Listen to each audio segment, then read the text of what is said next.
কিন্তু এর যে একটা স্বয়ংক্রিয় অর্থ দাঁড়ায়, যে তার মানে সবসময় আমরা একটা একটা শত্রুমুখর পরিবেশের মধ্যে থাকি এবং আমাদেরকে এরকম আন্দোলন করে করেই চলতে হয়।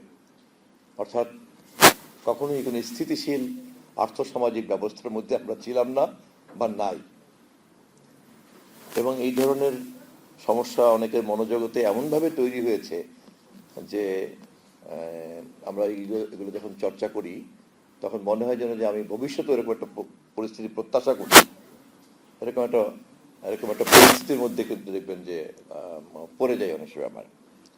কিন্তু আসলে যে এগুলো এক ধরনের আক্ষেপ, সেই ব্রিটিশ বিরোধী লড়াই পরে, তারপরে পাকিস্তান, তারপরে আবার আমাদের মহান স্বাধীনতা যুদ্ধ, তারপর স্বাধীনতা উত্তর বাংলাদেশে একদলীয় শাসন ব্যবস্থা, বহুদলীয় গণতান্ত্রিক ব্যবস্থার প্রবর্তন, আবার সেটা সামরিক শাসন, আবার সেটার বিরুদ্ধে সংগ্রাম আন্দোলন, আবার একটা রাজনৈতিক দল নির্বাচন, নির্বাচনের মধ্যে নির্বাচিত সরকার, আবার নির্বাচিত স্বৈরতন্ত্র, তারপর আবার নির্বাচিত স্বৈরতন্ত্রের ফেসিবাদের রূপান্তর, এবং তারপর আবার জুলাইয়ের গণঅভ্যুত্থান।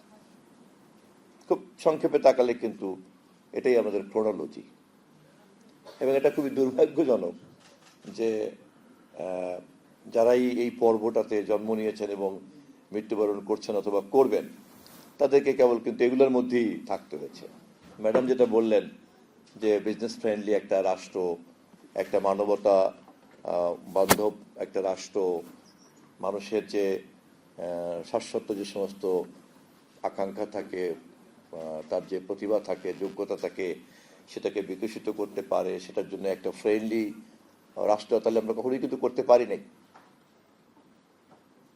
তাহলে আমরা যদি সেটা করতে চাই, তাহলে সেটা আমাকে প্রথমেই বুঝতে হবে যে কোন কোন কারণে এই অস্থিরতাগুলির মধ্যে আমরা ছিলাম এবং সেই কারণগুলি দূর হয়েছে কিনা। তা নাহলে শুধু কিন্তু স্মৃতিতর্পণ হবে, তা নাহলে শুধুই কিন্তু সংগ্রাম আন্দোলনের সাহসের যে ঐতিহ্য, সেটা নিয়ে একটা মানে কি বলা যেতে পারে ওটাকে, কি একটা বাংলা শব্দ, যে আত্মসন্তুষ্টি, রাইট।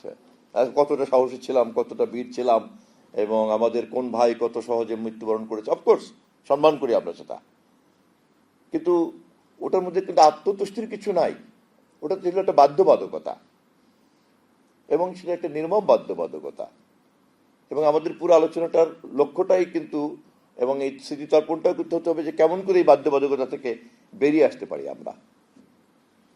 হ্যাঁ, স্বাভাবিক, সেখানে নানান রকম মত আছে, দর্শন আছে, চিন্তা আছে, সেটা তার একটা আলাপ, এবং সেগুলির মধ্যে কি করে ফয়সালা হবে, কি করে মীমাংসা হবে, এবং শেষ পর্যন্ত সমাজকে তো এগিয়ে যেতে হবে। এবং সমাজকে এগিয়ে যেতে চাইলে আমাদেরকে এই প্রত্যেকটি ঘটনা এবং দুর্ঘটনাকে একটা মানবতা ধর্মী, একটা সামাজিক মর্যাদা সম্পন্ন এবং গণতান্ত্রিক সংস্কৃতি মূল্যবোধ সম্পন্ন আমাদেরকে একটা ব্যবস্থার মধ্যে নিশ্চিত করতেই হবে। তো আমরা আশা করতে চাই যে জুলাই অভ্যুত্থানের শহীদদের রক্তের বিনিময়ে আমাদের সেই আকাঙ্ক্ষা একটা চূড়ান্ত ধাপে প্রবেশ করুক, যাতে আর কখনোই আমাদের দেশের আর্থসামাজিক ব্যবস্থাকে এই বাধ্যবাধকতার মধ্যে আবার না পড়তে হয়। এবং তা যদি আমাকে নিশ্চিত করতে হয়, তাহলে রাষ্ট্র এবং সমাজের কোন কোন কাঠামোতে ন্যূনতম পরিবর্তনটা আমাদেরকে নিশ্চিত করতে হবে। এবং সেই পরিবর্তনটা নিশ্চিত করতে চাইলে আমাদেরকে একটা কোন ধরনের একটা সম্মিলিত গণচেতনা আমাদেরকে ধারণ করতে হবে এবং সেটাকে প্রতিষ্ঠা করতে হবে। কোন ধরনের একটা ন্যূনতম জনমতের পাটাতন তৈরি করতে হবে, যার নিচে আর কেউ যেন নামতে না পারে।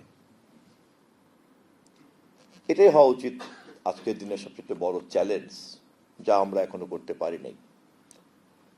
যেমন এখনো যদি আমরা তাকিয়ে দেখি, সংসদকে 13 বারের মতো নির্বাচন হয়েছে বাংলাদেশে, সবচেয়ে কম বিতর্ক ও সম্পন্ন নির্বাচন আমাদের সর্বশেষ নির্বাচন।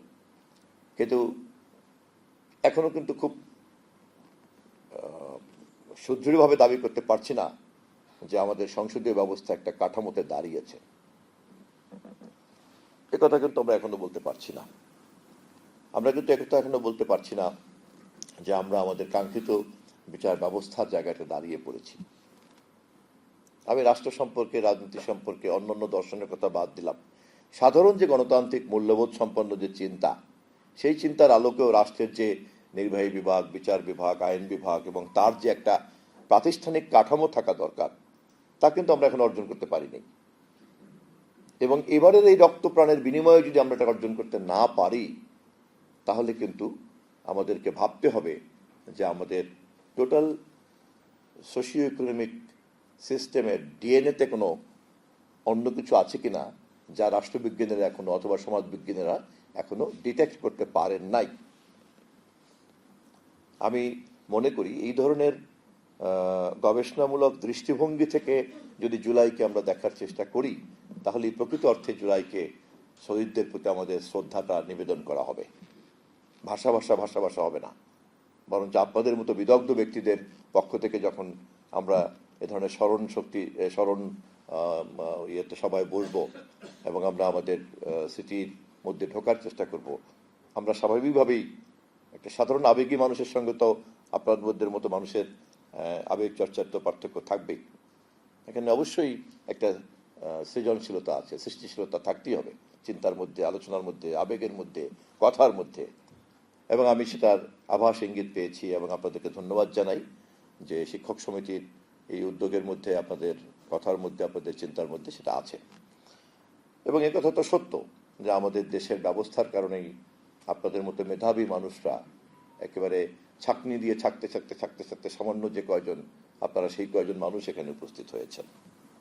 বরঞ্চ আপনাদের মেধা, আপনাদের যোগ্যতা, আপনাদের দেশপ্রেম, আপনাদের মানবতা পরিপূর্ণভাবে কিন্তু রাষ্ট্র এবং সমাজ কাজে লাগাতে পারছে না। ব্যক্তিগতভাবে এটা আপনাদের সীমাবদ্ধতা না, এটা সীমাবদ্ধতা রাষ্ট্রের, সীমাবদ্ধতা সমাজের। এবং শুধু আপনারাই না, এই সিস্টেমে হয়তো মেধাবী বলে আপনি, আমি বা আমরা আমাদের একটা জায়গাতে দাঁড়িয়েছি, কিন্তু এটা যেহেতু একটা ফল্টি সিস্টেম, ফলে এর বাইরেও কিন্তু অনেক অনেক অনেক অনেক যোগ্য মানুষরা কিন্তু যাদেরকে রাষ্ট্র এবং সমাজ কাজে লাগাতে পারেনি। আপনাকে তো দেখা যায় যে আপনি একজন যোগ্য লোক, বা আমাকে দেখা যায় যে আমি একজন যোগ্য লোক, যোগ্যতা থাক বা না থাক, কিন্তু আমাদের চাইতে অনেক দক্ষ যোগ্য লোক আছেন যাদেরকে তো তাদেরকে পাদপিটি আসতে দেওয়া যায়নি, সুযোগই তৈরি হয়নি। তো এই সমস্যাগুলিকে অনুধাবন করার মতো যে সমাজের যে অংশ, আলোকিত অংশ, আপনারা সেই অংশ। এবং আপনারা যখন জুলাই অভ্যুত্থান, স্বাধীনতা যুদ্ধ এবং ইতিহাসকে বিশ্লেষণের মধ্যে ঢুকবেন, আপনাদের স্মৃতিতর্পণ, আপনাদের স্মরণ এবং আপনাদের গণ অভ্যুত্থানকে বিশ্লেষণ করার মধ্যে দিয়ে নতুন নতুন আলোকিত পথ বেরোবে। আমি আপনাদেরকে সেই আহ্বানই রাখতে চাই, যা আমি বিশ্বাস করি যার মধ্যে আপনারা ইতিমধ্যে আছেন। এবং শিক্ষক হিসাবে তো কেবলমাত্র ক্লাসরুমেরই শিক্ষক না, আপনারা বুঝে অথবা না বুঝে, সচেতন অথবা অবচেতন ভাবে যে কোনো শিক্ষকই কিন্তু তার ছাত্রদের কাছে এক ধরনের আইডল হিসাবে কাজ করে।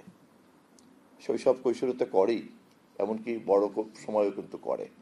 যেমন হাসিফ চৌধুরী তার বক্তৃতায় কিন্তু বলেছেন যে শামসুজ্জোহা দ্বারা তিনি প্রভাবিত হচ্ছেন, এই বয়সে এসে কিন্তু উনি বুঝতে পেরেছেন।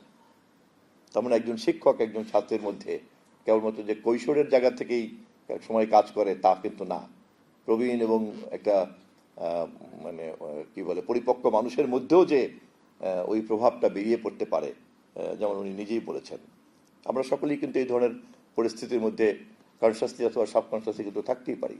তা আমি সেই কারণে এটাও একটু অনুরোধ করে রাখছি আপনাদেরকে, আপনারা নিশ্চয়ই সজাগ আছেন, তবুও সজাগ থাকবেন যে শিক্ষক হিসাবে কিন্তু আপনার স্ট্রাকচার্ড কারিকুলামের বাইরেও মূল্যবোধের ব্যাপারে আপনার দ্বারা প্রভাবিত হতে পারে এমন প্রজন্মকে ধাবিত করার একটা মহান দায়িত্ব আপনারা কিন্তু বহন করেন, যা চাকরি শর্তের মধ্যে কোনো বাধ্যবাধকতা হিসাবে লিখিত নাই। কিন্তু আপনি যদি প্রকৃত অর্থেই অনুধাবন করেন আপনি একজন শিক্ষক, তাহলে এই নৈতিক শিক্ষা দেওয়ার একটা সার্বক্ষণিক দায়িত্ব কিন্তু আপনাদের মধ্যে আছে এবং সে দায়িত্ব নিশ্চয়ই আপনারা পালন করছেন এবং করবেন, এবং কম বেশি তা করছেন বলেই কিন্তু আজকে আপনারা এই আয়োজন করেছেন। আমি আপনাদের সকলের প্রতি আপনাদের এই চর্চাকে, আপনাদের এই চিন্তাকে, আপনাদের এই দেশপ্রেমকে এবং আপনাদের বাংলাদেশের প্রতি আপনাদের এই যে গভীর ভালোবাসা, সেটাকে আরও ধারালো করার আহ্বান জানিয়ে যে সকল শহীদদের আত্মত্যাগ আমাদেরকে এভাবে আয়নার সামনে দাঁড় করায়, তাদের সকলের আত্মার মাগফিরাত কামনা করে আমার বক্তব্য শেষ করছি।